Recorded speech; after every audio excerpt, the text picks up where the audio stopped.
All right, in this episode of Restoring Christine, the weather's not cooperating today, so we weren't able to do what we wanted to do. We had to find some productive work, so we did some busy work in the trunk, putting in a patch that's in another region that you can barely get to. It was difficult, it was tough, but it was absolutely necessary. If you're interested in seeing how we did this today, stay tuned.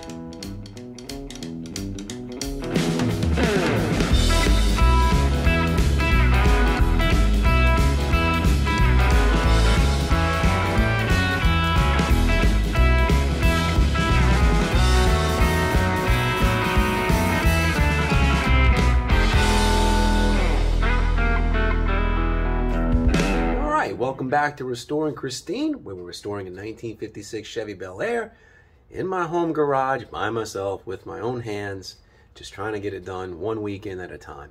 So last weekend I wasn't able to work on the car, I was out of town, and now I'm back at it. But 2 weeks ago, the last thing that we did was we worked on this driver's side, and I got this driver's side all cleaned up. I had some bare metal that had already been patched, and I never did properly prime it, so I cleaned all it up, got it all sanded, and then sprayed with an epoxy metal etching primer, and it's ready for body filler on this driver's side. So the next episode, I thought, which is this one, I thought was going to be on the passenger side doing the same thing, but it's too wet outside. We had a front that's been blowing through all morning today, and it's actually late in the day, and I'm getting out in the garage trying to get something done and actually trying to get this episode out there. I don't want to go 2 weeks in a row without one.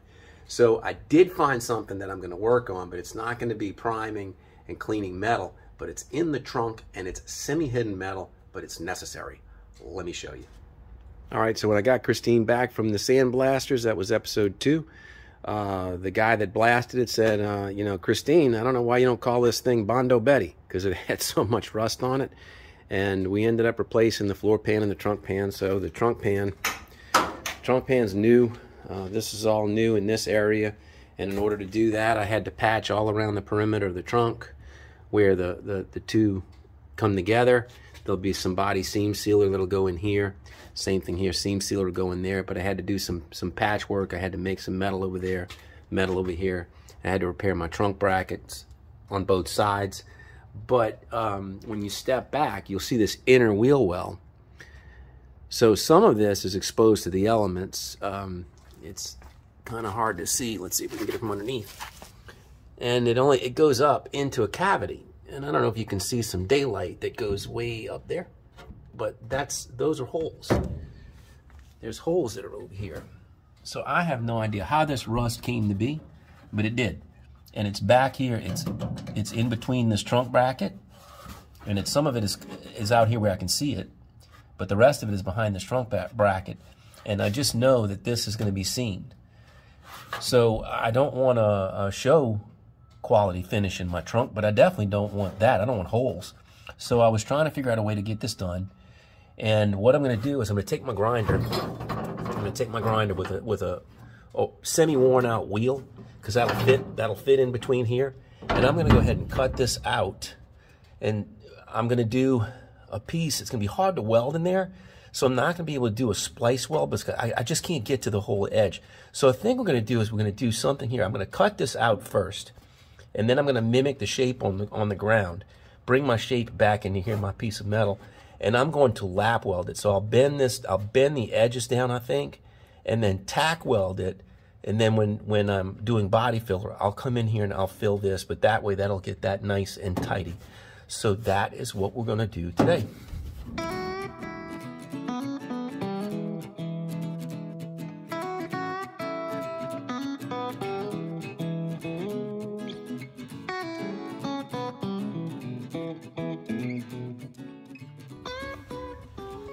All right, well, I think I got it. Oh, that was painful. So I tried cutting out this as a separate little postage stamp patch. And this one, I need to pry it out now. I don't know. Well, I could probably get behind it on the other side and get that from the other side, and I'll be able to cut that last edge. So I'm going to do that. Get this out. I didn't quite get it fully cut, but let me go ahead and get that removed. Boy, this is painful. It hurts. It's like twisting all over the place. You gotta be contortionist. Okay, let's get it. Both pieces are out now. So Here's the first one. It's a little bitty piece. And it looks like the rust was coming from the backside. So it looks like it didn't start in the trunk. It started in that wheel well. And here's the other piece. Same thing. So it was like that. And the rust was coming from the backside. So my guess is GM never coated any of this inner wheel well, any of this inner fender from the factory. And I guess that's why Z-Bart, back in the day, used to have a business, because manufacturers were overlooking this stuff, making cars to be disposable. And now here we are 60 years later and we want to keep them. So what are we doing? We're trying to save them from rust. So okay, I'm going to cut out a piece, and what I'm going to do is I'm going to try to put this piece, I'm going to try to patch in and make it as flush as I can, I think. And then the other piece I'm going to lap, but I'm going to put it in the back, so it's going to be recessed. And that way when I come in with filler, I'll be able to fill that in and make it flush. Okay, so I'm at my workbench. And one of the more commonly asked questions on my channel, so many of the episodes that I've done so far are on the questions are asked. It's like, what are you using for sheet metal? So I am using 18 gauge sheet metal for everything I'm doing on this car. I bought a sheet of it, multiple sheets of it, from a local supplier, Metal Supermarkets. And but I also have drops. I have drops. This is part of a quarter panel replacement panel. You can see that's where the fender, the wheel well wrapped around the edge. So I'm one that I don't ever throw anything away. So this has got some good sheet metal. I'm going to go ahead and use that. It looks like it's just perfect for the size of the patch that I need. So I'm going to go ahead and trace this onto here, and then make sure I leave myself enough overlap, because that's what I'm going to do there. I'm just going to go behind the opening. And I'm using, I'm a big fan of Harbor Freight, and so I'm using a Bauer sheet metal cutter, sheet metal shear to do this. And this works great. If you don't have one of these, this beats the heck out of a pair of tin snips. I've got 3 pair of Weiss tin snips, you know, straight, left, and a right, and it'll eat you up. It'll eat your forms up, and this thing will just like cut through this like butter. So let me get my gloves and I'm going to cut this out. Let's mark it first. You know, I want to have about 3/8 of an inch, no more than a half maybe, of excess. So we're going to cut it like this. And it's got a subtle little bend in it. It's got like a little cup. And I'm hopeful that I'll be able to pull that, put that shape in it, and then when I get it back there, it'll fit. But let's go ahead and cut that out real quick.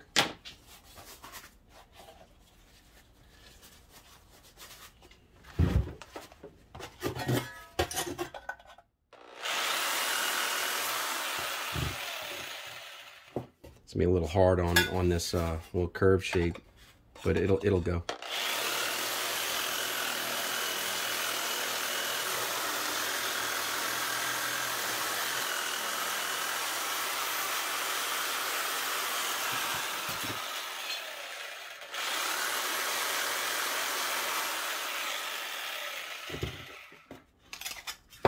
Why would you spend all day doing this with tin snips, busting up your forearms, when you can do that?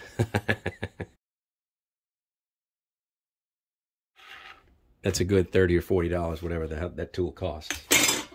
Okay, so let's see what a shape looks like.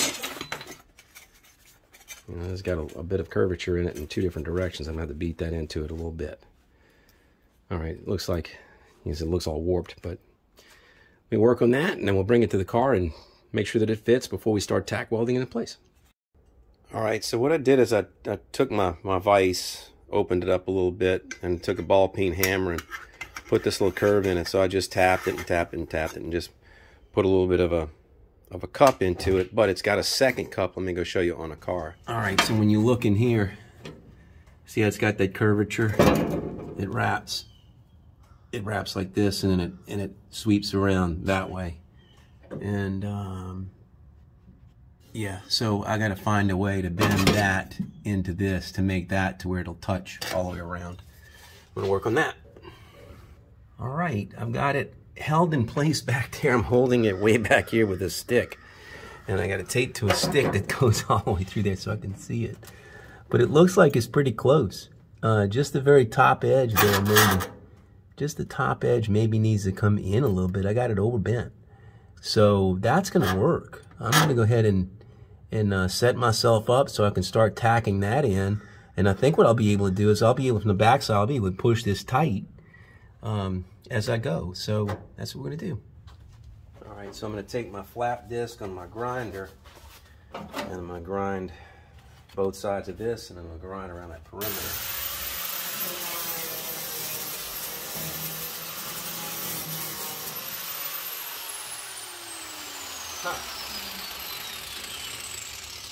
Well, that won't fit. Let me see if I got a worn out flap disc. Maybe I can get in it with something else. Well, the best I can do is a worn out stone. So it's a threaded Walter Flex cut. I mean, that's worn out. But like I said, I don't throw anything away. I'm horrible about that. I think I was raised during the Depression. I mean, look at that. What's the point in holding on to this? You know why? For opportunities like this, that's why, because you never know.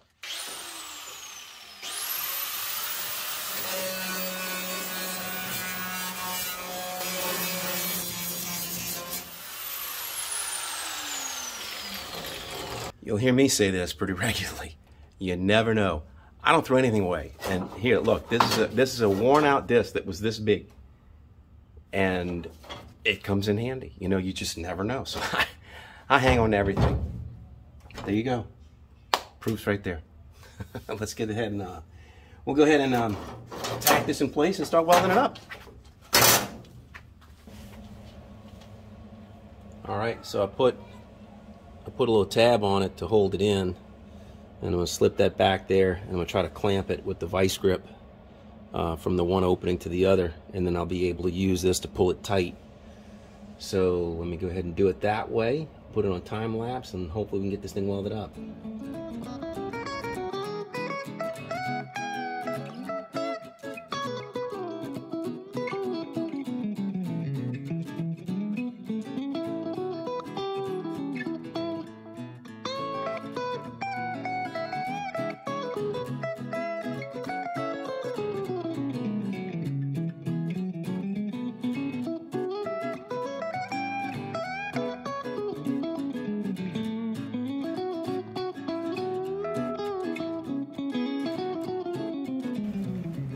Wow, that was hard.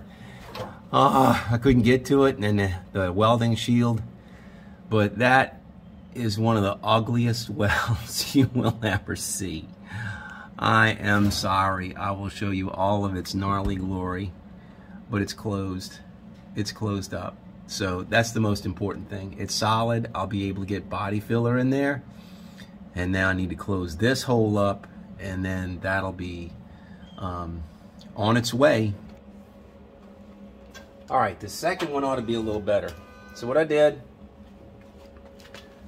for that postage stamp size one, what I did is I cut me out a little patch that's going to go right in there, and I just tack welded a little clippity-doo on it, a little handle. So I'm going to hold that in place, and this one's I'm going to try to make this flush and make it easy on myself.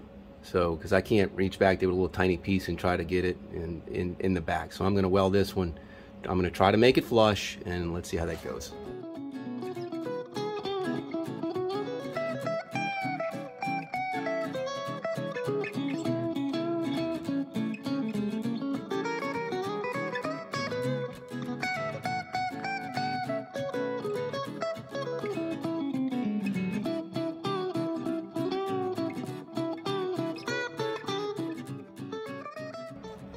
Not too bad. That came out pretty good. I had to overweld it down because that's where I overcut it. So I overcut it down, and I had to weld that up. So there it is. That's solid. That's good to go. I need to go ahead and take the grinding wheel, get in there and grind that. Be ready for primer. And then some body filler, which is not this episode. We'll do that soon. But we're on our way. Let's grind it, and then we'll be done with it. We'll wrap it up.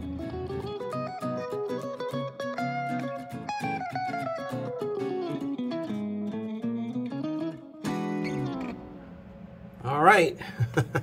One pretty one, one ugly one.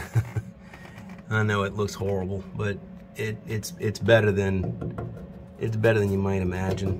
I mean, that's now solid, so I had nothing but corrosion there before, so now when I put body filler in there, it'll float out nicely, and this is flush, so that's going to be easy to do. I don't know, people think maybe I'm nuts for putting body filler in the trunk, but I'm going to do it. All right, there you go. Another simple episode, but there it is. Not a whole lot to this. It's not sexy work, but it's got to be done. It's part of, you know, making the car as a whole from bumper to bumper look good when it's done. So that's going to do it for this episode. If you're enjoying these episodes, particularly this one, give it a thumbs up. And if you're enjoying the channel, I'd appreciate a subscription. Our numbers are getting bigger and bigger by the day. More and more people are following along. That's a cool thing. And if you have any questions or comments, please leave them in the comment section below. I try to answer all, and you know, we'll help each other out and try to get through this project together. Stick with me. It's getting better. Until I see you next time, take care of yourself. Cheers.